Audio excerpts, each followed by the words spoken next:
Let's start the new question. ठीक है, question को देखिए ध्यान से कि क्वेश्चन क्या गिवन है। P denotes a complex number Z on the Argand plane and Q denotes the complex number this one. ठीक है, where theta is the amplitude of Z, argument of Z, amplitude of Z. ठीक है, and O is the origin, then triangle OPQ is. वापस question अगर हम देखें तो question किसका है, रोटेशन थ्योरम का है।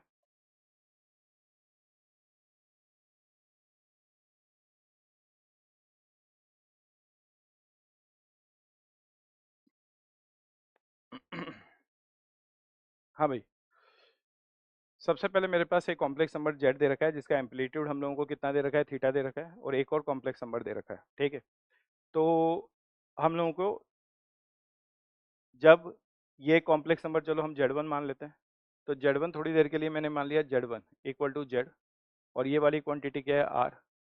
ई की पावर आइटा थीटा ले लें, एम्पलीट्यूड थीटा है, बिल्कुल सही बात है। अब दूसरा जो है, जो पॉइंट, ये तो पी पॉइंट को रिप्रेजेंट कर रहा है, और जो दूसरा है वो क्यू पॉइंट को रिप्रेजेंट कर रहा है। सपोज उसको मैंने जेड टू कंसिडर कर दिया, और जेड टू को अगर यहाँ पर ध्यान से देखेंगे तो ये क्या होगा, रूट टू, और ये वाली क्वांटिटी आर स्क्वायर का स्क्वायर रूट क्या हो गया, आर, तो ये हो गया रूट टू, और ये क्या हो गया, आर।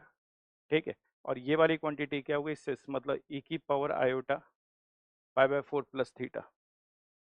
ठीक है, सिस मतलब आप लोगों को पता है कॉस आयोटा एंड साइन, मतलब cos theta plus iota sine theta के फॉर्मेट में, बस थीटा यहाँ पर क्या है, थीटा प्लस पाई बाय।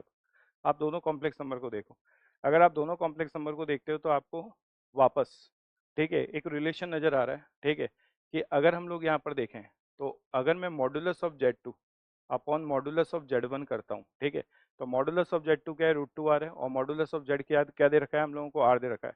तो modulus of Z two upon modulus of Z one हम क्या लिख सकते हैं, रूट टू लिख सकते हैं। इसका मतलब modulus of Z two is equal to root two times of modulus of Z one, ऐसा है। अब इनके आर्ग्यूमेंट में देखिए किसका आर्ग्यूमेंट ज़्यादा है, जेड टू का आर्ग्यूमेंट ज़्यादा है, बिल्कुल सही है, क्योंकि जेड टू का जो आर्ग्यूमेंट है वो theta plus pi by four है, जबकि जेड वन का जो आर्ग्यूमेंट है वो थीटा है। तो क्या हम ऐसा लिख सकते हैं कि argument of Z two upon Z one, ठीक है, Z two upon Z one मतलब होता है argument of Z two minus argument of Z one. तो argument of Z two upon Z one, ये वाली जो क्वांटिटी है कितनी है, पाई बाय फोर। हम लोगों ने पहले भी बात की है कि अगर न्यूमरेटर में जो क्वांटिटी है उसका आर्ग्यूमेंट ज़्यादा है, मतलब जेड वन को रोटेट किया है टू ऑब्टेन जेड टू। अब अगर हम यहाँ पर एक ट्राइंगल का फॉर्मेशन करें तो वापस एक छोटा सा ट्राइंगल हम लोग फॉर्म करते हैं। ठीक है, इनको हमने किससे ज्वाइन किया है, पी और क्यू पॉइंट को ओरिजिन से ज्वाइन किया है, तो ये पॉइंट ओरिजिन हो गया। मान लो ये एंगल मेरा पाई बाय फोर है, किसका आर्ग्यूमेंट ज़्यादा था, आर्ग्यूमेंट जेड टू का ज़्यादा था, तो यहाँ पर मैंने जेड टू बना दिया, और यहाँ पर हमने जेड वन प्लॉट कर लिया। जेड वन एक तरह से पी पॉइंट हो गया, और जेड टू मेरे पास क्यू पॉइंट हो गया। आप लोगों को पता है कि ओ जेड वन एक तरह से क्या हो गया, मॉड्यूलस हो गया इसका कॉम्प्लेक्स नंबर का, और इसको मान लो मैंने एल लेंथ ले ली। ठीक है, तो modulus of Z two confirm है कि कितना होगा, रूट टू एल होगा, ये भी कन्फर्म है। ये वाली क्वांटिटी वापस हम लोगों ने क्या कर ली, टी कंसिडर कर ली। कोसाइन फॉर्मूला लगा दें एक बार वापस, तो कॉस पाई बाय फोर की वैल्यूज अगर मैं देखूंगा, ठीक है, तो कॉस पाई बाय फोर, ये वाली क्वांटिटी क्या होगी, एल स्क्वायर, ये क्या होगा, रूट टू एल का square minus D square divided by two, और ये क्या होगा एल, और ये क्या होगा root two L. Cos pi by four की वैल्यूज होगी आपके पास one upon root two cancellation होगा, तो फाइनली आ गया two L square equal to L square plus two L square और माइनस डी स्क्वायर, और इससे डी स्क्वायर की वैल्यूज आपके पास आ गई एल स्क्वायर, तो डी की वैल्यू जो है वो आपके पास आ गई एल के इक्वल हो गई। फाइन, तो डी जो वैल्यूज है वो एल के इक्वल हो गई। अगर जब डी एल के इक्वल हो गया तो आप देखिए किस तरह की कंडीशन बन गई।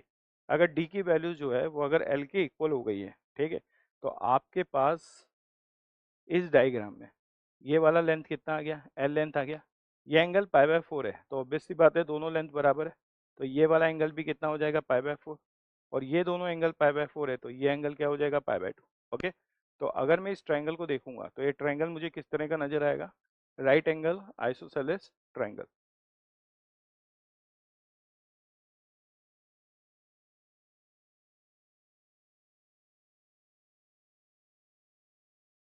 ठीक, तो करेक्ट ऑप्शन क्या होगा, वापस correct option is a, right angle isosceles triangle.